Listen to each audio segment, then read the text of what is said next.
और शुरुआत बड़ी खबर के साथ करेंगे बुलेटिन की। अमरवाड़ा विधानसभा सीट पर उपचुनाव का रिजल्ट घोषित हो चुका है।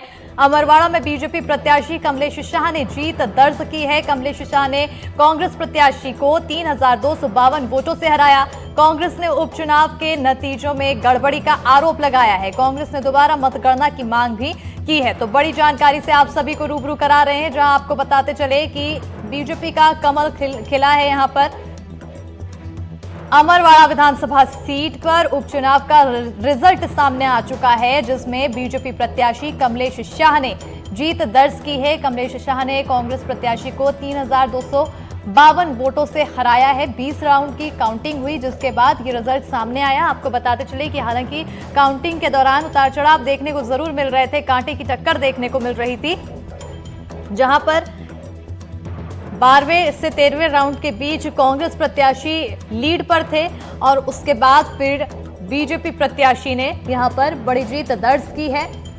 अमरवाड़ा क्योंकि छिंदवाड़ा में आता है और छिंदवाड़ा कांग्रेस का अभेद किला माना जाता है। हालांकि लोकसभा चुनाव में बीजेपी ने इससे भेदा और यहां पर जीत दर्ज की। अमरवाड़ा में जो रिजल्ट है उसका इंतजार किया जा रहा था और अब रिजल्ट सामने आ चुके हैं, जिसमें बीजेपी प्रत्याशी कमलेश शाह ने जीत दर्ज की है। हालांकि कांग्रेस ने उपचुनाव के नतीजों में गड़बड़ी का आरोप जरूर लगाया है। कांग्रेस की तरफ से दोबारा मतगणना की मांग भी की जा रही है। तो बड़ी जानकारी से आप सभी को रूबरू करा रहे हैं। वहीं दूसरी ओर अगर देखा जाए तो इस नतीजों के घोषित होने के साथ ही पीजी कॉलेज में बीजेपी कार्यकर्ताओं में जश्न का माहौल देखने को मिल रहा है। बीजेपी के तमाम कार्यकर्ता उत्साहित दिखाई दे रहे हैं। और इसी पर ज्यादा जानकारी के साथ हमारे सहयोगी शाश्वत शर्मा जुड़ चुके हैं। सीधा रुख करेंगे सहयोगी की ओर। शाश्वत, बीजेपी यहां पर बड़ी जीत दर्ज करते हुए नजर आई, लंबे समय से नजर बनी हुई थी इस सीट पर। देखिए, बहुत ही कांटे का मुकाबला अगर शुरू राउंड देखे तो कमलेश राउंड तक देखा जाए तो कमलेश ये पता चला कि शायद कमलेश को मात देंगे, लेकिन 3 राउंड में आपकी काफी थोड़े थोड़े अंतर से आप देखें कि कमलेश शाह ने बाजी मार ली और तकरीबन 3252 वोटों से कमलेश शाह ने अमरवाड़ा में अपना जीत का पताका फहरा दिया है। और देखें कि बहुत मैं कहूं कि रोमांचक मुकाबला रहा। आखिरी तक देखें सांसें बंद रही।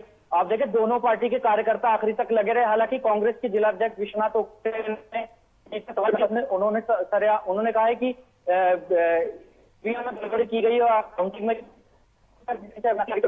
और आखिरी के 3 राउंडों में जब कमलेश शाह आगे हो गए तो कहीं ना कहीं कांग्रेस इसको रिकाउंटिंग की डिमांड कर रही है, क्योंकि कहीं ना कहीं देखे तो कांग्रेस ये कह रही है 1920 की जो काउंटिंग है एटलीस्ट वो फिर से की जाए। तो कहीं ना कहीं देखे कि विवाद की स्थिति अभी मामला भी तूल पकड़ेगा, क्योंकि देखे बहुत नेक टू नेक फाइट थी। और बीजेपी के लिए देखे बड़ी राहत की बात है, क्योंकि विधानसभा चुनाव में 7-0 से वो हारे थे और हालांकि अब एक उनके पास स्कोर अब 6-1 हो गया है। बिल्कुल, कहीं ना कहीं बीजेपी के लिए तो ये एक राहत की बात है ही, लेकिन कांग्रेस के लिए बहुत ही बुरी स्थिति हो गई है मध्य प्रदेश में और खासतौर पर छिंदवाड़ा। देखिए, बिल्कुल कांग्रेस विधानसभा चुनाव जीत जाती तो कहीं ना कहीं कांग्रेस को एक संजीवनी रहती है और देखने कहीं ना कहीं कांग्रेस का आत्मविश्वास भी आगे बढ़ता कि कहीं ना कहीं हम चुनाव जीत सकते हैं सत्ता विपक्ष में रहते हुए। लेकिन देखिए ये कांग्रेस के लिए राहत की बात रही कि धीरेन्द्र शाह इवनाती जो कि आंचल कुंड से जुड़े रहे, उन्होंने अच्छी खासी टक्कर दी लोगों। कहीं ना कहीं देखिए ऐसा वैसा लग रहा था कि धीरेन्द्र शाह इवनाती चुनाव हार जाएंगे, लेकिन उन्होंने जो आखिरी तक टक्कर दी, जिसके लिए कहीं ना कहीं कांग्रेस को भी राहत रहेगी कि उन्होंने अच्छा चुनाव लड़ा और कहीं ना कहीं आखिरी तक टक्कर दी। हालांकि आखिरी में उनके नसीब में हार आई है, लेकिन कहीं ना कहीं देखिए कांग्रेस के सामने सवाल तो उठेंगे, क्योंकि तकरीबन 6 महीने पहले विधानसभा चुनाव में यही अमरवाड़ा सीट उन्होंने जीती थी, लेकिन क्योंकि कमलेश शाह के आने से उन्होंने कम से कम 3252 वोटों से ये सीट गंवा दी है। अब कहीं ना कहीं देखिए सवाल उठेंगे और देखिए ये सीट के लिए कहीं ना कहीं देखे तो कमलनाथ की जो सक्रियता थी वो काफी कम थी। तो कहीं ना कहीं हार का ये बहुत बड़ा एक कारण अगर जब कांग्रेस पार्टी इसकी समीक्षा करेगी तो कहीं ना कहीं देखिए कमलनाथ ने उतना जोर नहीं लगाया जितना कमलनाथ जोर लगा सकते थे धीरेन्द्र शाह इवनाती के पीछे। बिल्कुल, तो ये भी एक हार के पीछे एक बड़ी वजह मानी जा सकती है। वहीं बीजेपी लगातार छिंदवाड़ा में अपनी पकड़ मजबूत करती हुई दिखाई दे रही है। जनता के बीच आखिर क्या संदेश ऐसा जा रहा है जो बीजेपी के वादों पर वो भरोसा कर पा रही है?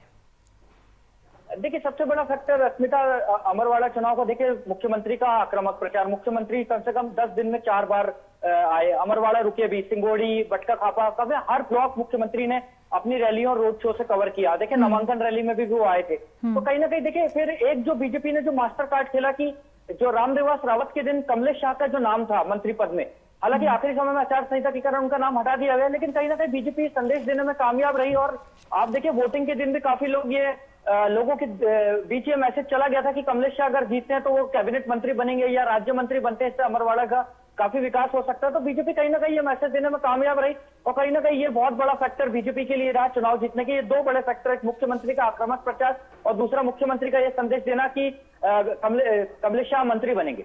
बिल्कुल। इसके अलावा शाश्वत, यहाँ पर एक प्रशासनिक कर्मचारियों और अधिकारियों को पॉलिटिसाइज किया जा रहा है, ये लोकतंत्र के लिए खतरा है। लेकिन बीजेपी कह रही थी हम पहले से आश्वस्त थे, हमारी मेहनत थी।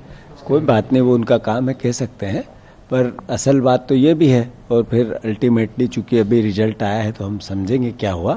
पर चुनाव दौरान ही कलेक्टर की भूमिका, प्रशासन की भूमिका, कर्मचारियों का भूमिका, आंगनवाड़ी कार्यकर्ताओं की भूमिका, पटवारी जो सेक्रेटरी होता है पंचायत, उनकी भूमिका पर कई बार सवाल और बयान हमने दिए हैं।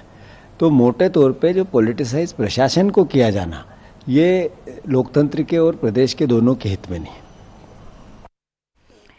तो जीतू पटवारी की तरफ से यहाँ पर सीधे तौर पर कहा गया कि प्रशासन को यहाँ पर मैनिपुलेट करने की कोशिश की जा रही है। शाश्वत, इससे पहले भी कांग्रेस आरोप लगा चुके हैं कि यहाँ पे कुछ ना कुछ गड़बड़ी हुई है और अब जीतू पटवारी की तरफ से भी बयान सामने आया है। देखिए बिल्कुल कांग्रेस लगातार सवाल उठा रही है। 18वें और 19वें राउंड में जब कमलेश शाह जब आगे हुए तो कहीं ना कहीं कांग्रेस ने उसी समय रिकाउंटिंग की डिमांड की थी। हालांकि जो कलेक्टर थे और जो आरओ थे उन्होंने इस बात के लिए साफ मनाही कर दी कि रिकाउंटिंग की कोई जरूरत नहीं है और लगातार जो मतगणना प्रक्रिया चल रही है वो तकरीबन साफ है। लेकिन विश्वनाथ ओक्टे जिन्होंने अभी थोड़ी देर पहले बयान दिया है कि हमने रिकाउंटिंग की डिमांड की है और वो इसकी शिकायत चुनाव आयोग से करेंगे भोपाल में और दिल्ली में कि चुनाव निष्पक्ष नहीं है और मतगणना फिर से कराई जाए। बिल्कुल, बहुत शुक्रिया शाश्वत तमाम जानकारी देने के लिए। तो अब कहीं ना कहीं रिकाउंटिंग की यहाँ पर बात कही जा रही है कांग्रेस की तरफ से।